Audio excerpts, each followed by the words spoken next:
Welcome to the Wise Doula podcast, a place for informative, uplifting, and educational conversations.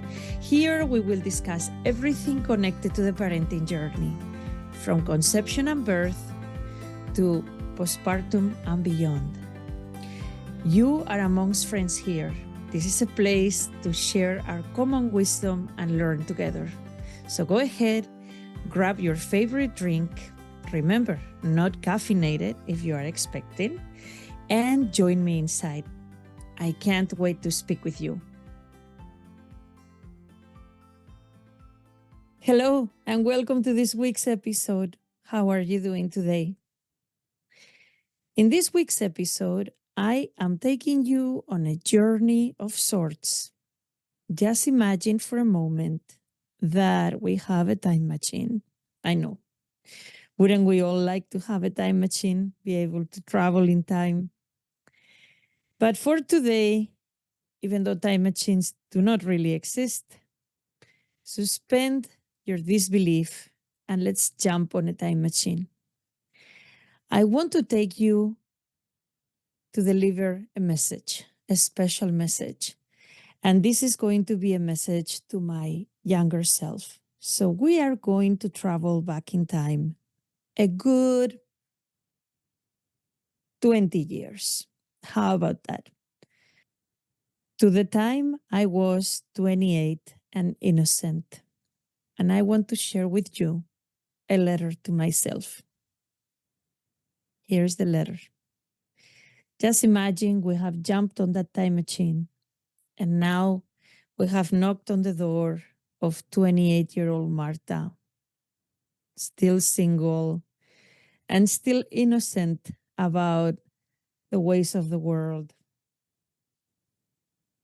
And here is my letter. Here is my message for that young Marta. I see you, young one. I see you full of excitement and energy. I see you completely devoted to your classroom. After all, you've always dreamt of having your own classroom. And you didn't have that in Spain. You were subbing.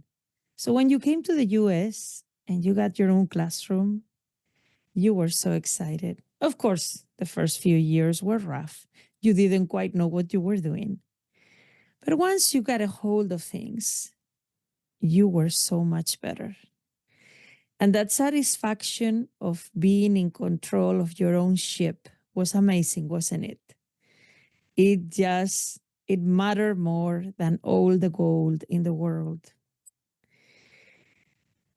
I know at this time, 28, 30, you think you have all the time to be a mom.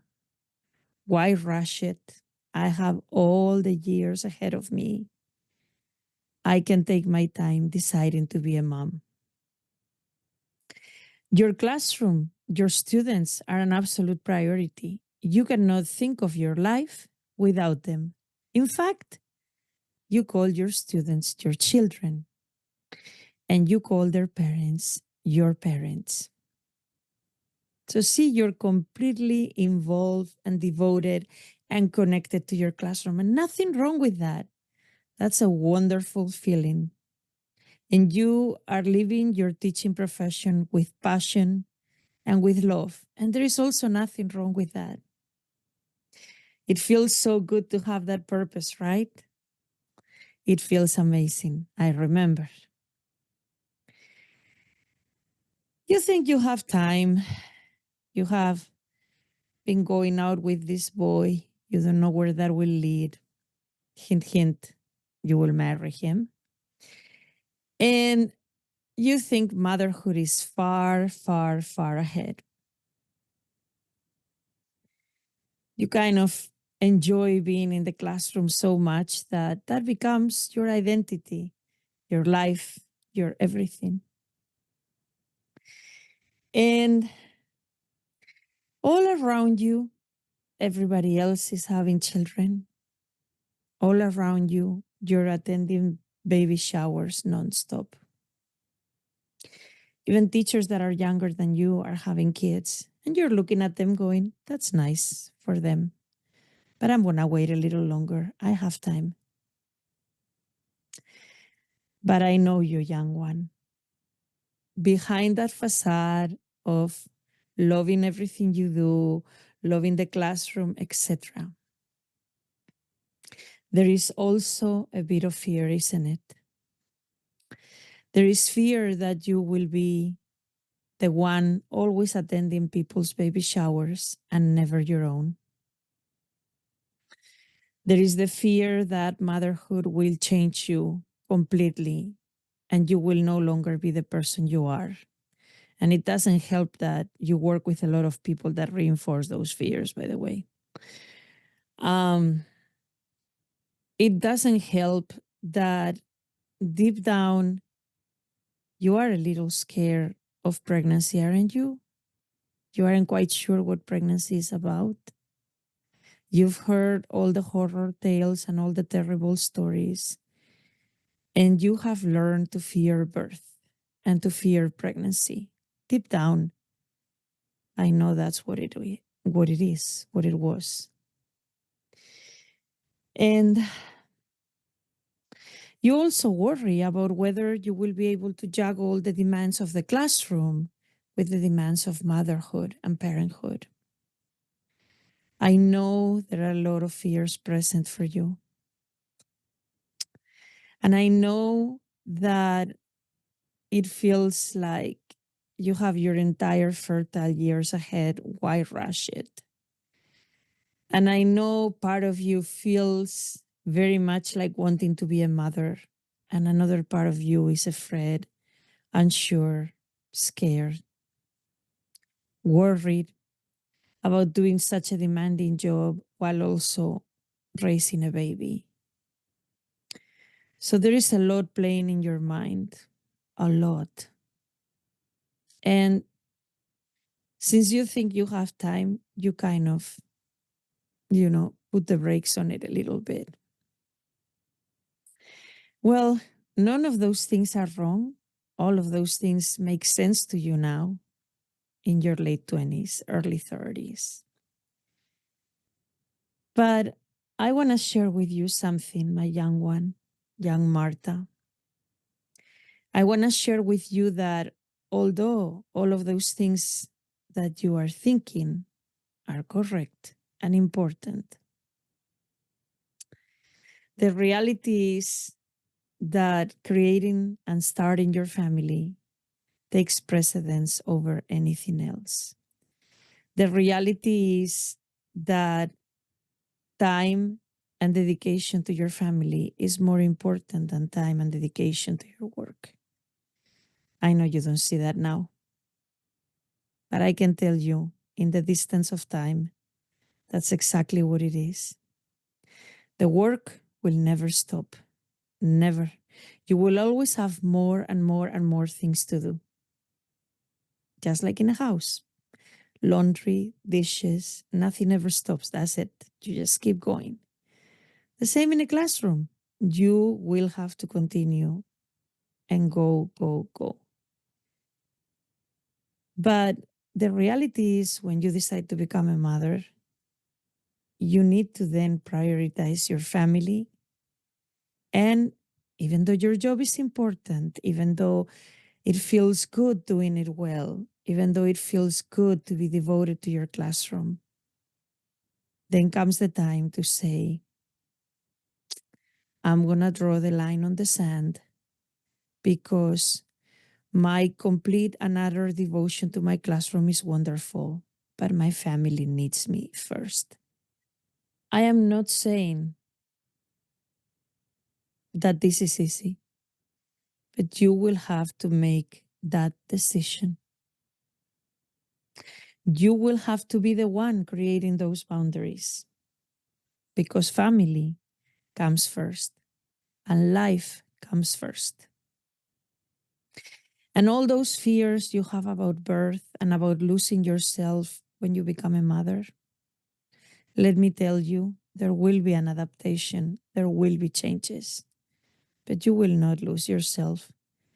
You will find yourself and your partner and your baby, just in a different light. And all those fears about birth and pregnancy, all those horror tales that you heard, all those people that told you all the terrible things, some of them are true. But you know what? With the right prenatal education, with the right support during pregnancy and birth, you don't need to walk into your birth afraid. You just don't. You can walk into your birth feeling empowered and feeling ready within the amount of ready that one can be for birth. Because birth, it's a wonderful and unexpected process many times. So,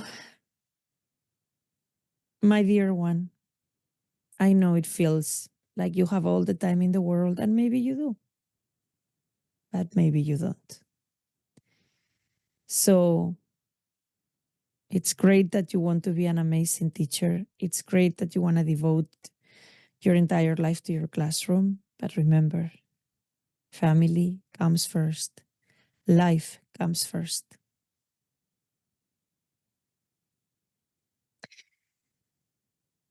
Of course, I wish I had a time machine so I could travel back in time and tell my younger self all these things. Nope.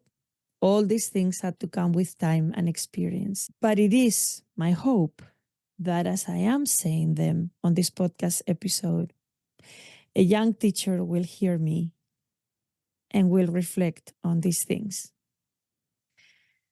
I spent over 2 decades in the profession, in the teaching profession, and I have a huge heart for teachers because I was one for so, so long. And I loved every day of it, the ups, the downs, the in betweens. I loved it. And I made it my entire path, my entire existence. And maybe in a way, motherhood became something in the background, something in the back burner, because of all the reasons that I explained in my letter, right? And what was happening around me? You might wonder. Around me, everybody's having babies, everybody's organizing baby showers. People are asking me if I'm going to become a mother. Some people are telling me, I don't think you would make a good mother. You're too strict with the students, so you don't have the motherly instinct. Other people tell me, oh, well, you need to lose weight before you get pregnant because you will not be able to carry a pregnancy because of your weight. Other people are telling me, oh, enjoy your life right now. Enjoy going dancing. Enjoy going to classes because when you have a baby, you're going to have to stop everything. So, see, all these fears and all these messages are playing into my mind. And around me, I see people having children. But more and more, I think this is not the right time. The right time will come.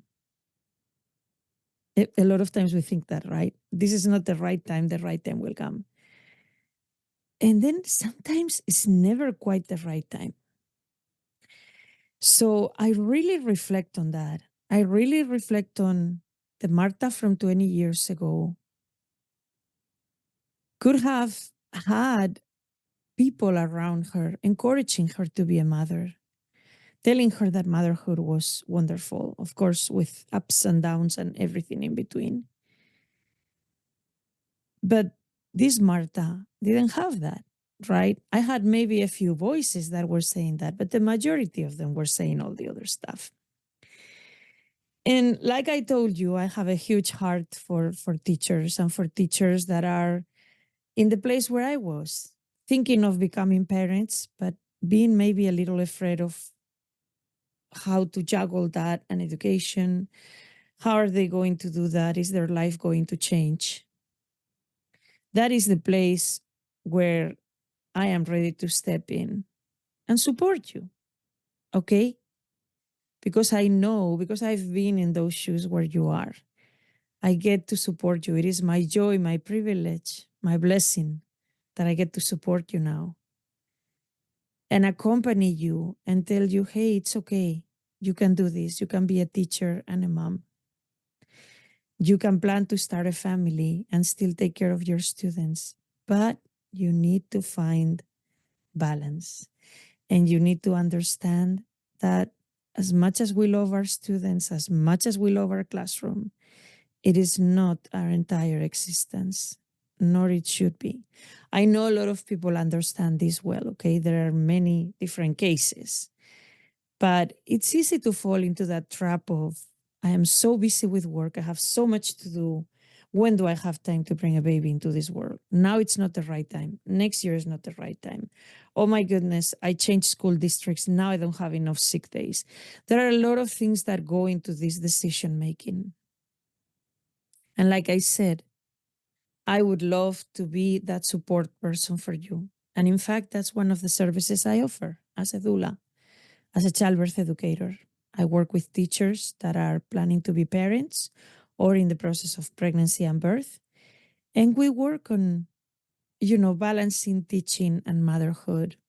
We work on what are those fears, uncertainties, insecurities that you are bringing as you start this process. How can I help you work through those and figure out the information you need, the emotional support you need, etc. So that's very, very important to me because you know what? Yeah, I don't have a time machine. Nobody does. Yes, like a friend of mine says, hindsight is always 2020.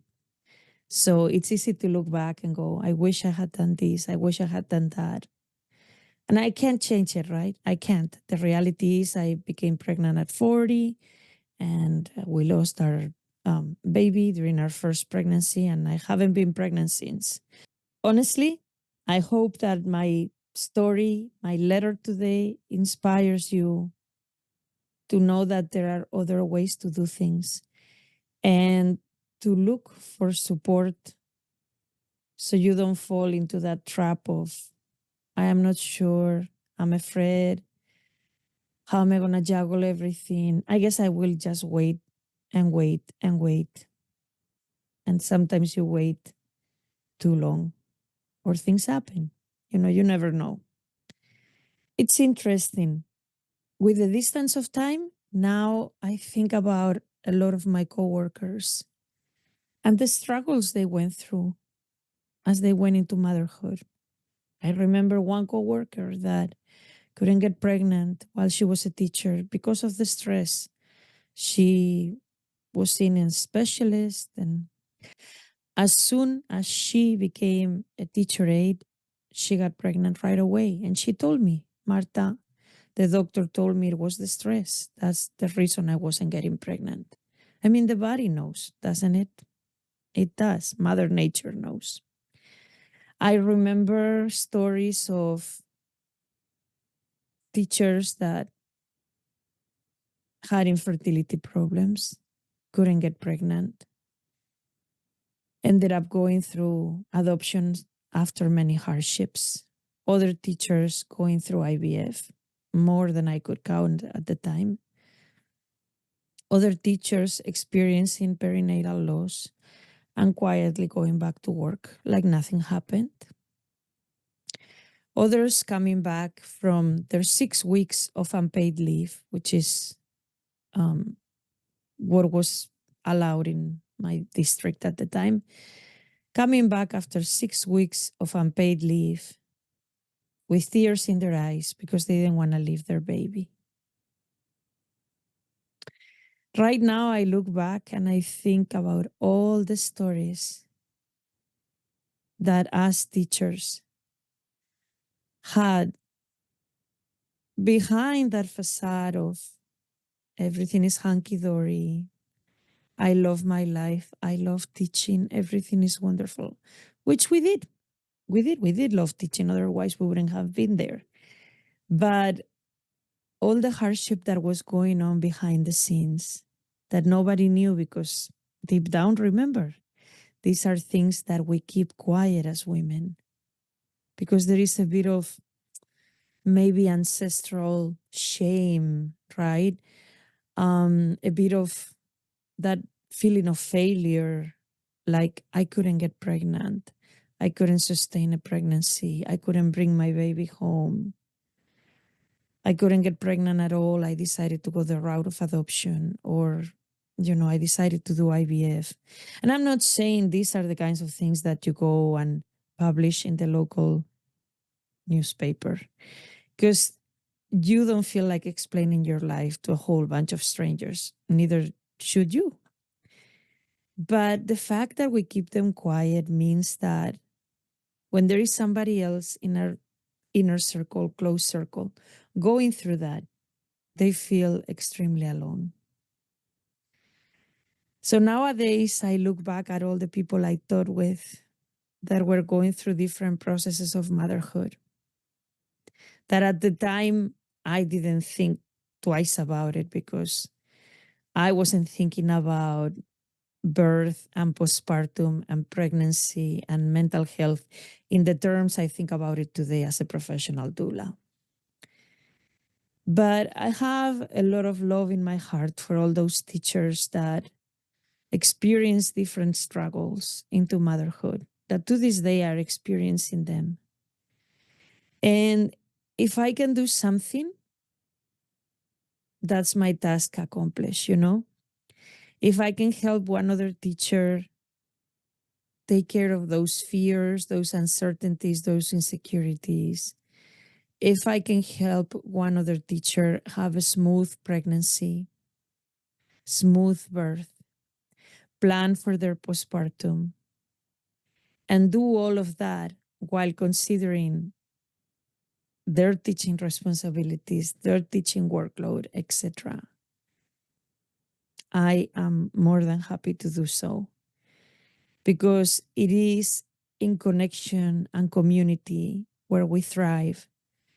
And a lot of times when we are going through rough times, again, in our process to become mothers, etc., a lot of times we don't want to ask for help because we feel that asking for help is a sign of weakness. And I'm here to tell you that, on the contrary, there is strength in asking for help. Now, you have to be selective with who you're going to ask for help, right? Again, you don't want to tell 25 people, because those 25 people are probably not going to be the ideal people to help you. But who's in your circle? I'm talking about peers. And then who's in the professional arena that can help you through this process? Look for us. We are out there. Okay? And don't feel that you have to go at it alone. These fears, these uncertainties, these questions, they're human. All of us experience those, okay? None of us wake up and have birds coming to the window like in Snow White and the Seven Dwarfs, right? They don't come to the window and bring us, gifts and things. All of us wake up and have tough lives, our own crosses to bear, things that we need to do, things that are worrying us. All of us have that. But there is beauty in finding the right people to help you. And there is beauty in leaning. Nothing more magical than a shoulder to lean on. A person that you can pick up the phone and ask them what you need to know.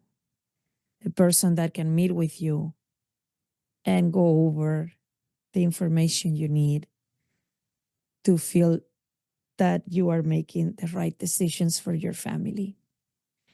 So I think that's my homework for you today. If you are thinking about becoming a mother, or you are in the process of pregnancy and you are also a full-time teacher, please, please, please lean on the people that can help you. Don't be afraid to ask for help. Don't be afraid, especially to admit that you have those fears, doubts. Don't be afraid to ask, how am I going to juggle this with teaching? What am I going to do? Because there are peers out there to help you, and I am here to help you as well. Okay? Wonderful. Okay, let's do a hydration break. Get some water. Okay, so for our next section, we are going to do word of the week. If you remember, last week I told you the word lokia, and I said you needed to find out what lokia is. And I'm going to give you the answer now. So, lokia, let me get my trusty index card. There's beauty in index cards. Lokia is a vaginal discharge that happens after birth, okay? It's going to be a mix of blood, mucus, and uterine tissue. Now, lokia is a normal part of postpartum, nothing to worry about. It's supposed to happen. And it has 3 stages. And lokia will last for about 3 weeks. So it will be changing in color and intensity. Something that you need to be on the lookout for with lokia is if you are passing large blood clots, bigger than a golf ball. And you also need to be looking out for a different smell, like if it's a particularly bad smell, like if it changes in consistency, in flow, or it changes in smell. Okay, those are things to be looking out for. And if you notice one of those, definitely check with your doctor right away. Okay. And for our last section, birth at the movies, today I want to talk about what I call the pioneer birth. So in any old movie, old Hollywood movie, um, that is set in like the 1800s, early 1900s, etc., but especially 1800s. And I'm thinking, in this example, I'm thinking of Seven Brides for Seven Brothers, which is a musical, and it's one of my mom's favorites. I love that movie. We have the example of what I call, quote unquote, the pioneer birth. And it's always like birth happens behind closed doors, and it's always you hear, boil water, bring the towels, you know? And I think about how, in essence, birth still looks very much like that, especially if you're at a home birth. I'm not saying people are running around saying, boil water, bring the towels. But look at the setting for it, right? Behind closed doors, in the privacy of a bedroom, surrounded by older women, wiser women that would help you and support you during that process. And a total trust in the woman's body to give birth. Because the women that were there with you had done it themselves, and they knew that the body was made for it and that it would happen. And I think about the beauty of that respectful birth space. I think about the beauty of women, older women, wiser women, supporting new mothers. And I think that we can still do all those things.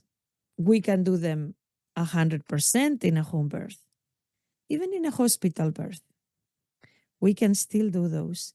And if we cannot be surrounding the mother all in the birthing room because it's too much and they don't allow that many people, which makes sense, how can we support them and surround them once they get home? How can we make sure that the mother is well cared for, protected, and allowed time to heal and develop the bond with their baby? So I think there is a lot of beauty in those old movies, absolutely. Anyway, it has been a real pleasure spending time with you today. I hope the episode resonated. I hope you share it with all of your teacher friends. Bye for now.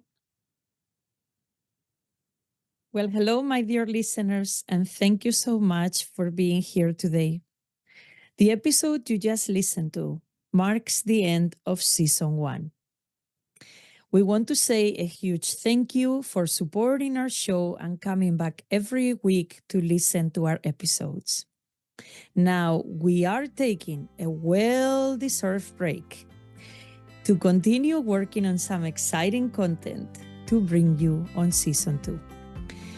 So please join us back on April 18th when we will start season 2. We can't wait to see you. Bye for now. Hey, you have listened to the Wise Doula podcast today. Thank you so much for joining us. Remember, everything we discussed today was meant for entertainment and educational purposes only. It does not substitute the advice of your medical provider. Would you do us a favor? Follow me on Instagram at LovingBellyDoula. Also, let me know what other topics you would like to see me discuss in this podcast. And please subscribe to the podcast on your favorite platforms.